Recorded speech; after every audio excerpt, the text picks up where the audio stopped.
Earlier this year, I made a video about my favorite content that I consumed in January 2022, and that included TV, movies, video games, and comics. And in this video slash podcast, I'm going to be covering my favorite content from February to May of 2022. Now that we're getting to the end of the year, we're talking about favorites and best ofs.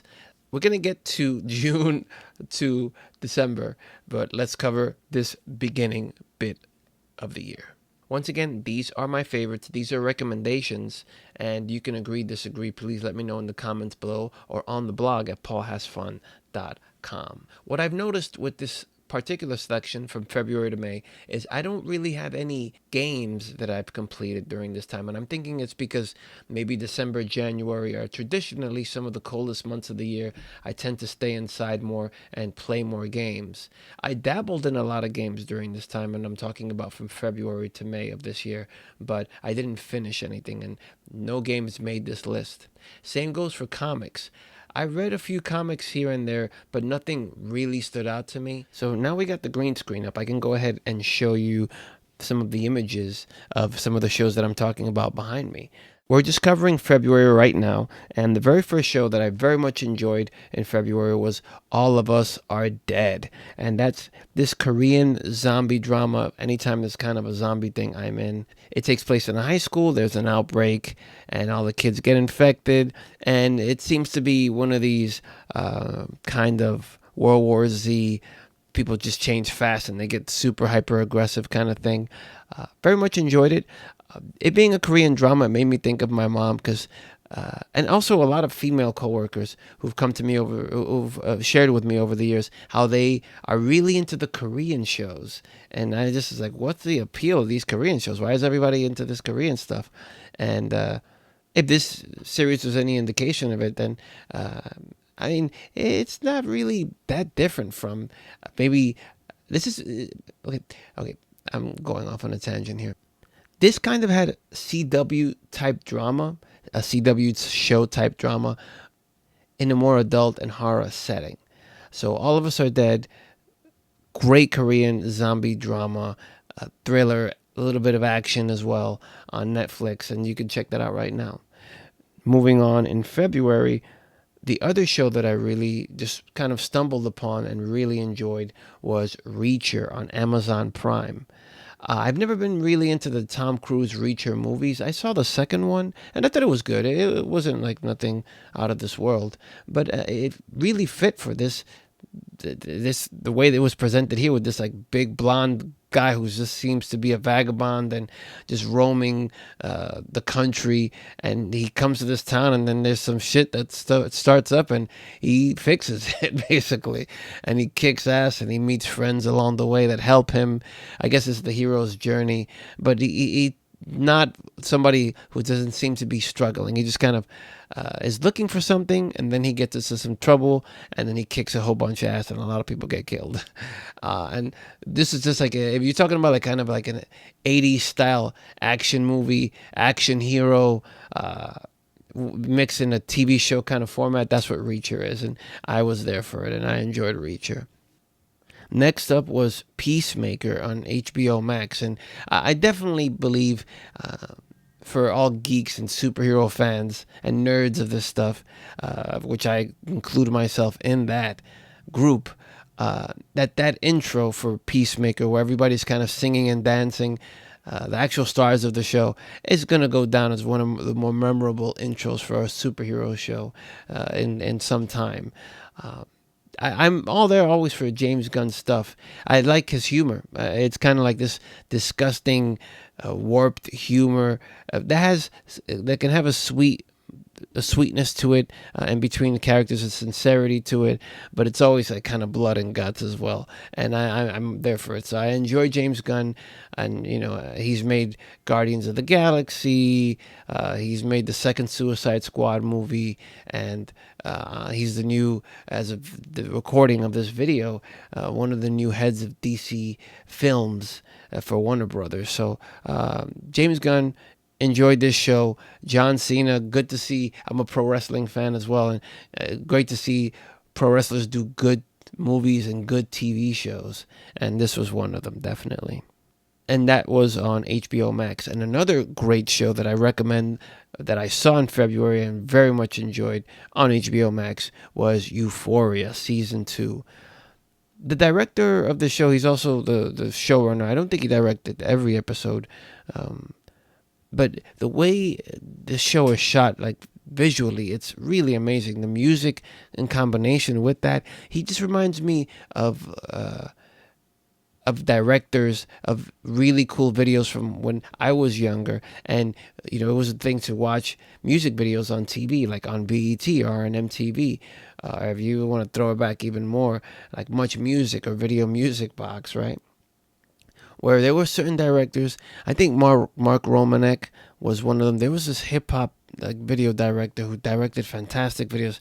His name I can't remember. Mark Romanek, I remember him because he went on to direct movies afterwards. And so it was the guy who directed Belly as well. He directed Belly, but he also made these fantastic music videos. And this is what the director of Euphoria reminds me of with some of the shots in the show. Of course, the show deals with addiction, and I'm always very sensitive to any talk of addiction, and I just kind of want to know more. And this show dealt with that. And Euphoria Season 2, fantastic. Another HBO Max winner. And finally, rounding out February was Yellowstone. I finally discovered Yellowstone after everybody was kind of talking about it, or critics or movie pundits that I follow were talking about it. And the show is the business. This show is fantastic. It's the way it was described to me, and the way I'm going to describe it to you, the viewer, if you haven't watched Yellowstone, the season 5 just premiered, and they said it was like 12 million people tuned into season 5 premiere, and for good reason. This show, and I saw it on Peacock. Seasons 1 through 4 of Yellowstone are on Peacock. It's basically like a cowboy mafia show. I like a cowboy mafia show, or this family that's been living on this like piece of land forever, and they own this ranch, and all like how they own so much of different parts of the state's government, and how they are big in how things move in the state, especially when it comes to their ranch, obviously, and how people want to come take their land, and there's Indians that say that they have a claim to the land. And it's just like this, if you talk about Game of Thrones and all these different factions of groups of people that are involved, and that's what this show is, Yellowstone. It's like a mafia show, basically, but instead it's with land, and it's with cowboys, it's with Indians, and it's great. So Yellowstone rounds out the month of February, finally discovering it and getting hooked on it. Now we're moving into March. February and March in this list of February to May are the ones that are the most stacked, because once we come into April and May is not a lot, but just kind of giving you that a little forewarning there. In February, I saw Yellowstone seasons 2 and 3, fantastic. And now we have some movies in February as well.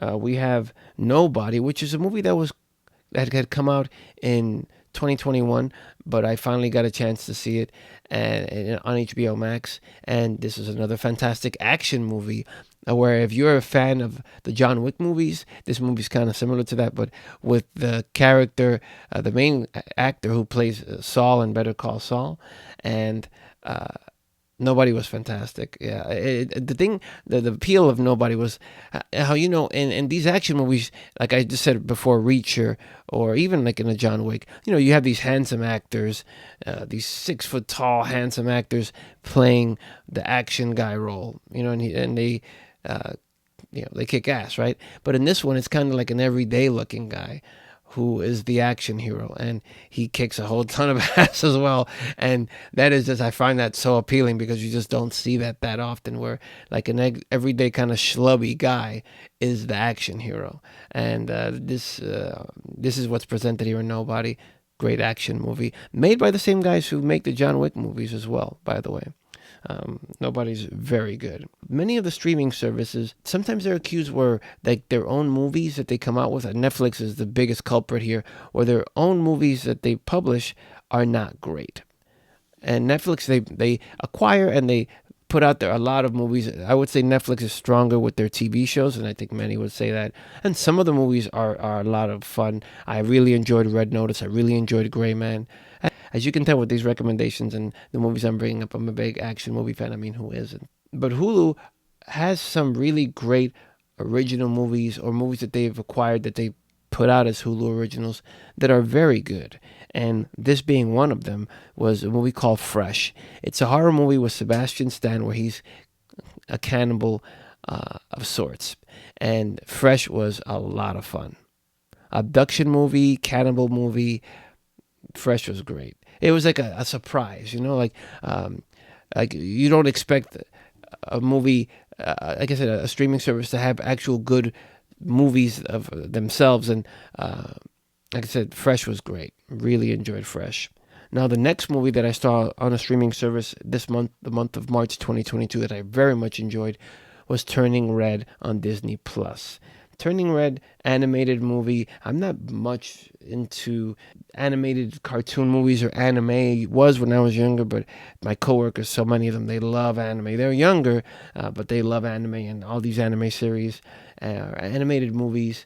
And I'm not, like I said, not the biggest Pixar fan, but if a bunch of folks say that something is good, I'll check anything out if a lot of people are saying something is great. And Turning Red did not disappoint. My favorite thing about Turning Red was the relationship of the daughter and the mother and the grandmother, and kind of like this family tradition and kind of bucking tradition and this kind of conflict of that, and really enjoyed Turning Red. Turning Red was a very nice movie. Now, rounding out March, I have other TV shows which were, and that's The Last Kingdom, which is on Netflix, finally wrapped up in March. The whole series finally wrapped up in March. Great show. I'm a big fan of Vikings, and this show kind of is a Vikings type of show, but it follows a particular character, actually very similar to Vikings, where it follows a particular character for years, and their kids, and the adventures that their kids kind of get into. And Last Kingdom was really, really great, and it's great to see that some of the actors from Last Kingdom go on to find success or acclaim in other shows, like the character who plays Father Biaka. I just love to say that, Father Biaka in Last Kingdom. I saw him pop up in Mosquito Coast, an Apple TV series, which is very good, and I just finished the first season of that recently. And the role and the character who plays Osbert, who was in The Last Kingdom, he has a huge role in the House of the Dragon Game of Thrones series now, where he's being built up to be a major villain. And I hope that it was The Last Kingdom that found them this other work afterwards, because they were both great. I mean, like I said, The Last Kingdom overall, with all the characters and its actors, it was just really, really good. And there's another coworker that kind of swears by this. Big shout out to you, Paula, at work. And The Last Kingdom is the business. It's a fantastic show, like I said, especially if you like Vikings and swords and things like that. And I've seen some other shows on Netflix when it comes to like kind of the same theme of Vikings and swords and this time period. But I will tell you that Vikings and also The Last Kingdom are some of the best that I think cover this particular. And also I would say maybe The Northman, a movie with Alexander Skarsgård, but that's down the road in another list. But I think they covered this Viking time period the best. And not in terms of historical facts. I'm sure there's a lot of stuff that's done for entertainment, but for entertainment-wise, I find it's like just very entertaining, these two shows. But finish up The Last Kingdom. And the final show for March was a competition show on Netflix called Is It Cake? And for years, I've always been a fan of people who are very skilled at something compete, and then like the best of the bunch kind of emerges, right? And I've loved Top Chef. Another show that I don't hear a lot of folks talk about, but I loved, was Top Shot, where it was people that were very adept with using guns and like doing trick shots. And this show is no different, where they get together a bunch of cooks that can bake cakes that look like real life everyday things, like a basketball. And then one has to determine, is it cake or is it not cake? Is it the real thing? I guess the skill that it takes to do this, it fascinates me. I find it sensational, definitely. It's like, wow, this is amazing. And I didn't know this was a thing until just passing, just like kind of scrolling through social media. I saw one video where a guy goes to take a knife to a dog's paw, and then it ends up being cake. And I'm like, wow, that looks so realistic. And the show kind of goes into that, and like they show how the chefs, I mean, it's a montage, it's quickly done in a few minutes, but just the skill that it takes to kind of, oh, let me arrange this, let me organize this, and these are the things that I'm going to use to make this cake. So Is It Cake on Netflix, super dope, very much enjoyed that. Now for April, it was just one show, one Netflix original show that this overtook April for me, and in terms of just my favorite out of everything that I watch, and that was the season finale of Ozark. And this show is in the same vein as Breaking Bad, if you haven't watched Ozark yet, where you have this very intelligent individual, but now where Breaking Bad, it was kind of just centered on Walter White, the one character. This is centered around the whole family, and they're coming to this, they're kind of almost being banished, coming to this one town and just kind of spreading their tentacles politically, business wise, in this one little town of the Ozarks. And all these situations with drug dealers and criminals that they run into, and then you're asking, like, how is it that they're going to get out of this situation? Similar to Breaking Bad and Walter White. And very enjoyable. Ozark, fantastic. Jason Bateman, you're doing it for sure. You know what I mean? But that was just for April. April was just about Ozark on Netflix. And for May, we have our first theatrical release. It seems like I didn't really, well, if I did go to the movies from February to May, it just wasn't anything very good that I enjoyed. But finally, we get into May, and May is about two things. First theatrical movie on this list, Top Gun. Talk about a feel-good action movie with a little bit of throwback nostalgia in there, and you have Top Gun, and Top Gun is definitely one of the most money-making movies of the year, and very, very enjoyable movie. You go, Tom Cruise. And also, Season 4, Stranger Things, Part 1. Stranger Things, fantastic. This really felt like one long movie. Stranger Things did, and I was there all for it, like lapping it up, you know what I mean? Give me more, and building up the anticipation for part 2, which came later in the year. But that May was owned by those two things, Top Gun and Stranger Things, Part 1, Season 4. Agree, disagree. These are my recommendations. Want to hear what you have to say. Of course, want to hear what you think. Comment below if you're watching this on YouTube. If you are listening to this in the podcast form, you can go ahead and comment on the blog at paulhasfun.com. Thank you so much for watching. Thank you so much for listening and spending your time with me. And I will catch you on the next one.